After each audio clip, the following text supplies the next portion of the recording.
kind of a controversial idea that the gospel is revealed in the translation in linear order of the genealogy in Genesis 5, the patriarchs from Noah to back to Adam, or from Adam to Noah. Some people don't buy it because it's kind of arbitrary because of the way you translate the Hebrew root or letters, and they have multiple potential meanings.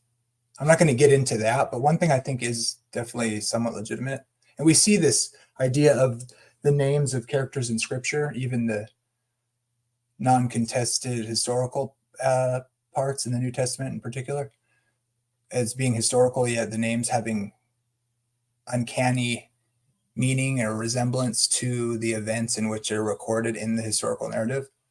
So Methuselah, if you look up Methuselah and how to translate his name, almost all the scholars, for reasons I won't get into, want to say, well, you have to, the meaning of his name has to be derived from two roots. Because if you break it into three, it's even more ambiguous. So they'll say it's with the two roots, it's like met and Selah. But if you break it into three roots, you can get like what ends up being like a pronoun. So that makes it a little more sketchy. So they'll say at the two roots, it's like man of the war, or man of the dart, or something like that. But if you do break it into three roots, you can get it where it's his death, and it comes, or it brings it, or it comes. His death, it comes, or at his death, it comes. Okay. Now I'm going to suggest that the text is telling us you should break it into three roots, if that makes sense, because when you look at the age when the patriarchs were born and their age of death, and you can also get or age when son was born there, and then their age of death, right? So you can see with Methuselah begets Lamech and then Noah. That's where the genealogy stops in Genesis 5, the first 10 patriarchs. So Methuselah was Noah's grandfather. Methuselah had Noah's father Lamech when he was 187. So when Methuselah was 187, he begets Lamech. And then when Lamech is 182, he begets Noah. And then Noah has his sons. It's just, you can see there. That's not relevant for this point. But so if we take 187 on the right here, plus 182, you get 369. So Methuselah was 369 years old when Noah was born. Okay. So if we look at Genesis 6, and it came to pass after 7 days that the waters that were upon the earth, or I can't see it because my thing's in the way. In the 600th year of Noah's life, the fountains of the great deep were broken open. The flood began, the waters came out, and the windows of heaven were opened. So Noah was 600 the year the flood came. So you can see down in the middle there. Methuselah was 369 when Noah was born. 600 years after Noah was born, the flood came. So 600 plus 369 tells you that Methuselah was 969 the year the flood came. If you look on the right there, the age of death for Methuselah is 969. The flood started when Methuselah died. And by the way, they put that in that movie that everybody thought was unbiblical, that he dies when the flood hits, right? He dies from the flood, which isn't probably accurate. God probably withheld sending the flood until Methuselah died. And then Methuselah dies, and then the flood comes. And God, of course, afforded Methuselah more years of life than any man that ever lived. So when Peter says, in the days of Noah, God was long-suffering, we have the 120 years thing that he said, my spirit will not strive with men for 120 years. But it seems that even he knew that the flood was going to come, but that he wouldn't send it until Methuselah died. At his death, it comes. It what? Oh, I don't know, the greatest event in human history up to that point by far, and a judgment that killed all but 8 people, and demonstrates the judgment of God still today all over the world by the geography of planet Earth, which Jesus appealed to. And Peter especially. And so, anyways, so there's just a little interesting fact. So I actually brought this up to, if you don't know who John Walton is, he's like a Genesis scholar, a Hebrew scholar, and he's quite well known, and he's, top end or whatever. Well, 3 years ago, Sentinel Apologetics, we're not really close friends or anything, but I consider him a Christian, a friend. I have a lot of disagreements with him, I suppose.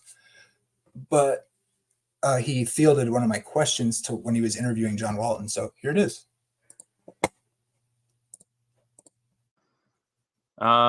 We have a super chat. This is more of a linguistic issue, I think. Methuselah died the year of the flood. Can it be translated from 3 Hebrew roots? All the literature only used 2 roots. 3, his death brings it. So I know about this argument. So again, when I was venturing into Christianity, I was coming across what Heiser likes to call Middle Earth Christianity. So pretty much where all the Wild West, views on the Bible. So like say a Chuck Missler type of view. I don't know if you're familiar with what he would present, but sort of like bordering on fringe. Like they mean well, but at the same time it ventures off into conspiracy theory routes, and so there was one particular thing where I denounce all conspiracy thinking, but I did name my channel Christian Middle Earth for that reason, because of Dr. Heiser's comment. I like to think I mean well, and I don't venture into conspiracy theory, but I recognize I'm obsessed with the Bible, but I'm not a scholar. So bridging the gap, hopefully, somewhat, once in a while. And Chuck Missler, I remember Chuck Missler bringing this up, where Genesis 5 chronicles the gospel. So Adam is man, and then on it goes, right? And Noah's comfort. So in other words, the 10 names in Genesis is actually a sentence to say man has fallen, but I forget how it goes. But basically, by the time you reach Methuselah, his death will bring, and then Noah's like comfort, and yeah, like, is that even legitimate, or is that type of some sort of like Kabbalistic eisegesis going on with the text? Like, well, there's a Korean pastor who developed those ideas. I don't know if they were initiated with him, but developed those ideas in like a 6-volume work on the names and the genealogies of Genesis 5. And I've read through them, and I confess I didn't find them persuasive at all. They were based on a lot of filled in gaps that aren't being filled in from anything but an imagination. They were filled with lots of supposed linguistic analysis of the words, and we really don't know the meanings of lots of those names, whether they're 2 roots or 3 roots or we don't even recognize the linguistic base of them. And so to start pinning particular meaning to them as if they were Hebrew already involves some presuppositions that I'm not quite willing to grant. I don't think, even though names were given with intended meaning in the ancient world, the names that we have in early Genesis, some of them at least, can't be considered the name of the person. That's true with Adam and Eve. Those are Hebrew words, and people did not speak Hebrew at the time of Adam and Eve, no matter what time you think that was. Hebrew did not exist as a language until after the time of Moses. And therefore, those names, Adam and Eve and Cain and Abel, Noah, they are names given by Hebrew readers. They are not the historical names of those people.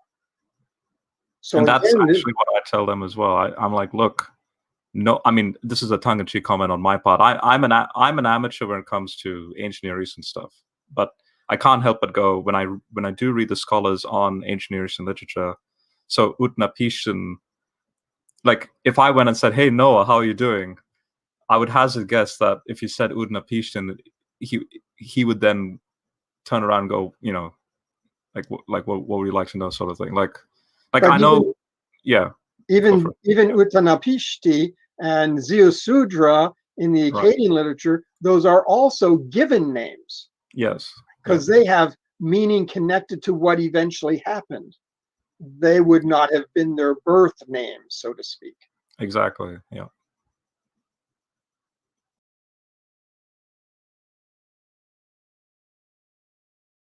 This is interesting because it's kind of like a chicken and an egg problem.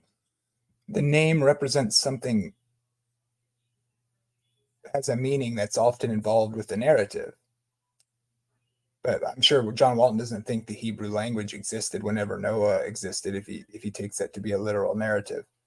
I'm not sure if he does. I think he probably does. Although I don't know if he thinks Noah or Adam and Eve are literal people or whatever. I think most people take Noah to be something they needed to defend because of the way the New Testament speaks of it as a representation, even if you don't take a worldwide flood. But when you look at they're always the critical scholars, or even the conservative scholars that are not super conservative or young earth or whatever, they're always trying to figure out what these ages really mean. They don't take them literally. If you're not a young earth creationist, you can't take them literally, and you're justified by whatever reasons you have, even though it literally tells you each one was the father of the next one and the age the kid was born, and then you can't just put gaps in here unless, without it being untrue. It seems to me it's giving you a chronology. I don't know, maybe the point is, okay, so if you're not going to take it literally and put gaps in there, it's like they're trying to make it historical without taking it straightforward. Even Hugh Ross thinks the ages are reasonable, like when you consider how the genome works and the possible age limits of humans or whatever from what we see today in there. So maybe these are literal ages. Hugh Ross would say that, something like that. But my point is, if you're looking for some sort of code in the numbering and to try to figure out what exactly they're saying, and looking at the king's list from Samaria and things like that, well, look, the name can be broken into roots that mean his death brings it. We see the relationship of the fact that the oldest man that ever lived and God's long suffering being a concept. At his death it comes. This isn't a new idea. And you look at the careful ages given, and you do this math, and you find out Methuselah, the man who got it demonstrates the mercy of God and the long suffering of God in his judgments in the text. I have a feeling Peter knew with no doubt that Methuselah died the year of the flood when he was talking about Genesis in 2 Peter. But can you really look past the fact that the ages line up in this way with the oldest man that ever lived, and that his name can mean that if you break it into three roots? I mean, to me, it strains credibility if you're going to deny that doesn't have something going on with the text, especially if you don't think it's just literal. But then again, the sovereignty of God, some people don't accept in that way. The God providence. Of course, that's what's going on. God afforded more years to Methuselah and didn't send the flood until Methuselah died. End of story. It's obvious. That's what, if you want to take it not literally, the writer of Genesis is doing this on purpose, or he's recording what God did on purpose. Take your pick, but it can't be. Sorry, it's not a coincidence. If that's a coincidence, then good luck finding any prophecy in the Bible, in my opinion, or verifying any as being legitimately predictive.